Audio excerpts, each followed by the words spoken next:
নতুন বছরের সকলকে আমার তরফ থেকে অনেক অনেক ভালোবাসা জানাই।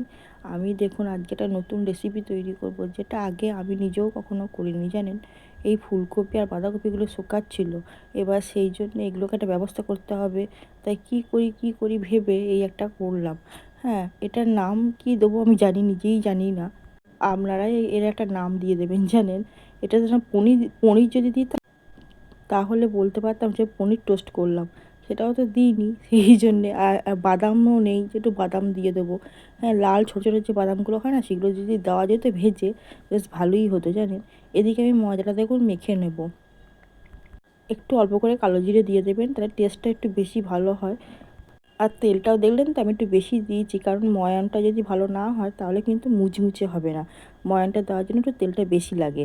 এদিকে আমি পরিমাণ মতো নুন, হলুদ আর একটু লঙ্কা গুঁড়ো দিয়েছি, আর ভাজা মশলাও দেবো। ভাজা মশলা মানে শুধুমাত্র জিরে গুঁড়ো, জিরেটা ভেজে রেখেছিলাম সেটাকেই দেবো, বুঝেছেন। একটু মিষ্টি দেবো লাস্টের দিকে, এর কারণে একটু একটু মিষ্টি হলে ভালো হয়। তিনটি সমান হলে, ঝাল, নুন আর মিষ্টি যদি একটু সমান সমান মানে পরিমাণটা ঠিক হয় না, তাহলে চটপটে হবে জিনিসটা, আর সবার খেতেও ভালো লাগবে। এই দেখুন আমি ভাবলাম যে মজাটা হয়ে গেছে, ও বাবা মজাটা তো হয়নি, খুলে গেল। সেই জন্য এটা এখনও ময়ানটা ঠিকঠাক হয়নি। আবার চটকাতে আরম্ভ করলাম, কি করব বলুন। আরও একটু চটকাতে হবে, চটকে চটকে যখন এবার দেখুন ডাব বেঁধে গেল। হ্যাঁ, এইটা এখন ময়ানটা হয়ে গেছে। এবার আমি জল দিয়ে ওটা মেখে নিচ্ছি, এদিকে একটু চিনি অ্যাড করছি, বেশি নয় কিন্তু, পরিমাণ মতো দেবেন যেন তিনটে ব্যালেন্স থাকে। ব্যালেন্স না থাকলে কিন্তু নুন বেশি হয়ে গেল, বা ঝালটা বেশি হয়ে যাবে, বা চিনি মিষ্টি বেশি হয়ে যাবে, এরকমটা না হয়। তিনটে পরিমাণটাই যেন সমান হয়।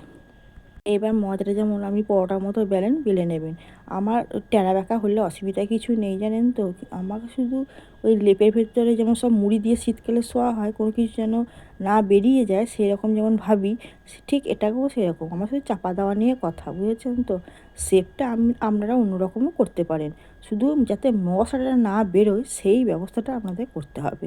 একটু ভালো করে চেপে দেবেন। আমার তো একটা লিক হয়ে গেছে, কিন্তু কি করব, ওটাকে আবার গ্যাটিস মেরেছি, কিন্তু সেটা তো লাস্ট পর্যন্ত থাকিনি। হ্যাঁ, ফেটেই গেল, কিন্তু মশলাটা তবু তো বেরোলো না। হ্যাঁ, মশলাটা বেরিয়ে গেলে পারে না, তেলটাও নষ্ট হয়ে যেত আর জিনিসটাও নষ্ট হয়ে যেত। আর অনেকটা বেশি করে তেল দেবেন।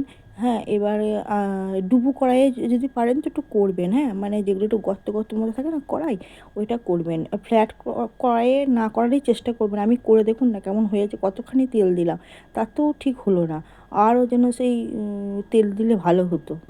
এই দেখুন একটা বাবা পুড়েও গেছে জানেন। পুড়ে গেছে মানে কি, ওই একটুখানি কালারটা কীরকম হয়ে গেছে। হ্যাঁ, একটুখানি এই কালো কালো হয়ে গেছে, তাও এতটা তেল দিলাম বলুন। কি বলবো, আমার বোকামি হয়ে গেল। যদি আমি ওই ছোটো কড়াইয়ে করতাম তাহলে ভালো হতো জানেন। আমিও মনে করলাম এই কড়াইটা আছে, এই গ্যাটিসটা দেখেছেন কীরকম অবস্থা, এই আস্তে একটু করে খুলে যাবে আবার একটু পরে, কিন্তু মশলাটা তো যাই হোক বেরোলো না। এবার আস্তে আস্তে কিন্তু ভাজবেন, যাতে ভিতরটা যেন কাঁচা না থাকে, বুঝেছেন। এইবার দেখুন যত আস্তে আস্তে ভাজবেন না, তত মুচমুচেটা বেশি ভালো হয়। এই আমার ভাজা হয়ে গেছে, তুলে নিয়েছি। এবার আমি ওটা সবাইকে দিয়ে দিই।